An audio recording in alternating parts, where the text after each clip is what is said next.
శివాయ. ఓం నమః శివాయ. ఓం నమః శివాయ. 13వ రోజు పారాయణము. సప్తవింశాధ్యాయము. విష్ణోవాచ.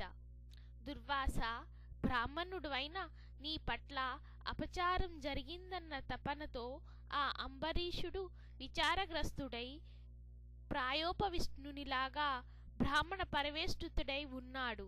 నా సుదర్శన చక్రము తన కారణంగానే నిన్ను తరుముతోందని దుఃఖిస్తున్నాడు.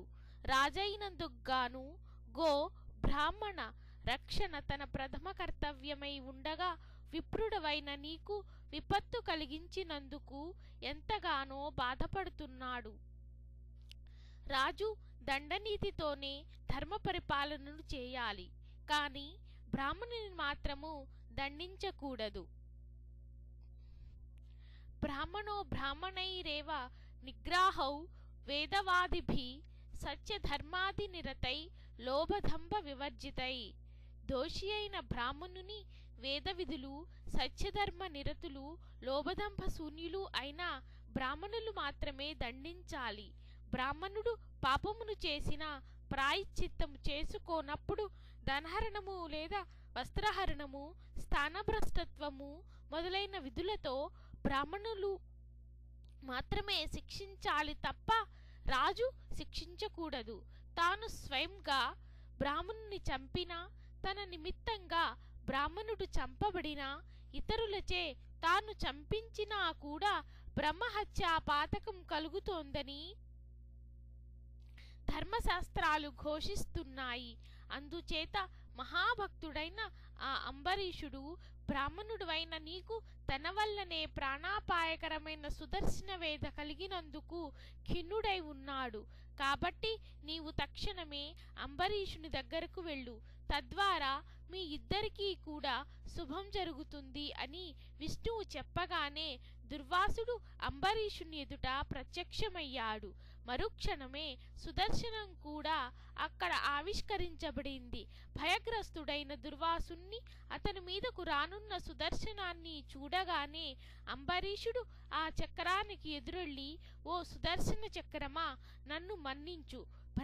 భయభ్రాంతుడైన వానిని, అందున బ్రాహ్మణుని ఇలా క్రూరంగా హింసించడం న్యాయం కాదు అంటూనే ధనుర్ధారి అయి ఇంకా ఇలా చెప్పసాగాడు. సప్తవింశోధ్యాయ సమాప్తము. 27వ అధ్యాయము సమాప్తము. అష్టవింశాధ్యాయము. ఆగు, ఓ విష్ణు చక్రమా, ఈ బ్రాహ్మణ వధ నీకు తగదు. చంపడమే ప్రధానమనుకుంటే నన్ను చంపు. ఈ దుర్వాసుని వదలని పక్షంలో నీతో యుద్ధానికైనా సరే నేను సిద్ధంగానే ఉన్నాను. రాజులకు యుద్ధమే ధర్మము కాని యాచన చేయడం ధర్మం కాదు. విష్ణుయుధువైన నీవు నాకు దైవస్వరూపానివే కనుక నిన్ను ప్రార్థించడంలో తప్పులేదు. అయినప్పటికీ కూడా ఈ బ్రాహ్మణ రక్షణార్థము నేను నిన్ను ఎదిరించక తప్పదు. నిన్ను జయించగలిగినదంటూ ఈ ప్రపంచంలో ఏదీ లేదని నాకు తెలియను. అయినా నా పరాక్రమాలను కూడా ఒక్కసారి రుచిచూడు.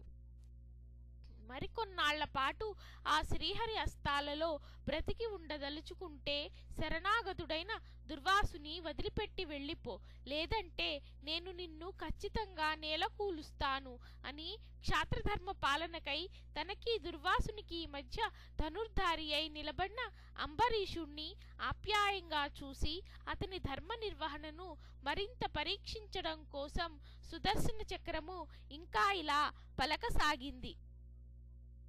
అంబరీష, నాతో యుద్ధమంటే సంబరమనుకుంటున్నావా? మహాబల మదవత్తులైన మధుకైటబుల్ని, దేవతలందరికీ అజేయులైన మరెందరో రాక్షసుల్ని అవలీలగా నాశనం చేశాను నేను. ఎవరికి కోపమొస్తే ఆ ముఖాన్ని తేరి చూడడానికైనా సమస్త ప్రపంచము కంపించిపోతుందో అటువంటి బ్రహ్మరుద్ర తేజోమూర్తి అయిన ఈ దుర్వాసుడిప్పుడిలా దిక్కులేక దీనుడై అవస్థపడుతున్నాడంటే అది నా ప్రతాపమేనని మర్చిపోకు. ఉభయ తేజస్సంపన్నుడై నా దుర్వాసుడే నాకు భయపడుతుండగా కేవలం క్షత్రియాంకార కారకమైన ఏకైక శివ తేజోమూర్తివి నువ్వు. నీవు నన్నేం చేయగలవు? క్షేమం కోరుకునేవాడు బలవంతుడితో సంధి చేసుకోవాలే కాని ఇలా యుద్ధానికి దిగి నాశనం కాకూడదు. విష్ణు భక్తుడివి కాబట్టి ఇంతవరకు నిన్ను సహించాను. లేనిపోని బీరాలకు పోయి వృధాగా ప్రాణాలను పోగొట్టుకోకు. ఈ మాటలతో అంబరీషుడి కళ్ళు ఎరిపెక్కాయి. ఏమిటి సుదర్శన, ఎక్కువగా మాట్లాడుతున్నావు? నా దైవమైన హరి ఆయుధానవని ఇంతవరకు ఊరుకున్నాను కాని లేకుంటే నా బాణాలతో నిన్నెప్పుడో 100 ముక్కలు చేసి ఉండేవాణ్ణి. దేవబ్రాహ్మణులైన స్త్రీలు, శిశువుల మీద, ఆవుల మీద నేను బాణప్రయోగము చెయ్యను. నీవు దేవతవైన కారణంగా నీవింకా నా క్రూర నారాచత ఘాతాల రుచి తెలియపరచలేదు. నీకు నిజంగానే పౌరుష ప్రతాపాలుంటే నీ దివ్యత్వాన్ని దిగవిడిచి క్షాత్ర ధర్మయుతంగా పురుషరూపుడవై యుద్ధము చేయి అంటూ ఆ సుదర్శనం యొక్క పాదాలపైకి ఏకకాలంలో 20 బాణాలను వేశాడు అంబరీషుడు. అతని పౌరుషానికి, ధర్మరక్షణ దీక్షణలో దైవానికైనా జంకని క్షాత్రానికి సంతోషించిన సుదర్శన చక్రము స్వరూపితమై దరహాసము చేస్తూ, రాజా, శ్రీహరి నీ సంరక్షణ నిమిత్తమే నన్ను నియంత్రించాడు కాని నీతో కయ్యానికి కాదు, పరీక్షించేందుకెలే ప్రసంగించాను కాని విష్ణు భక్తులతో నేనెప్పుడూ విరోధపడను. నీ కోరిక ప్రకారము శరణాగ్నితుడైన దుర్వాసుణ్ణి వదిలివేస్తున్నానని చెప్పి అంబరీషుని ఆలింగనం చేసుకున్నాడు. అంతటితో అంబరీషుడు ఆనందితుడై, సుదర్శన, నీతో యుద్ధానికి దిగినందుకు నన్ను క్షమించు.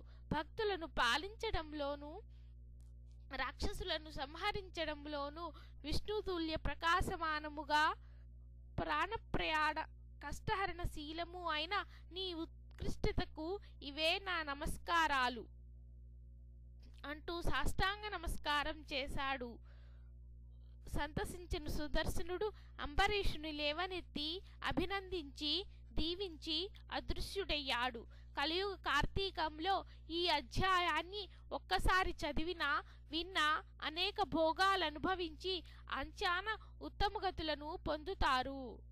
27, 28 అధ్యాయములు 13వ రోజు పారాయణము సమాప్తము.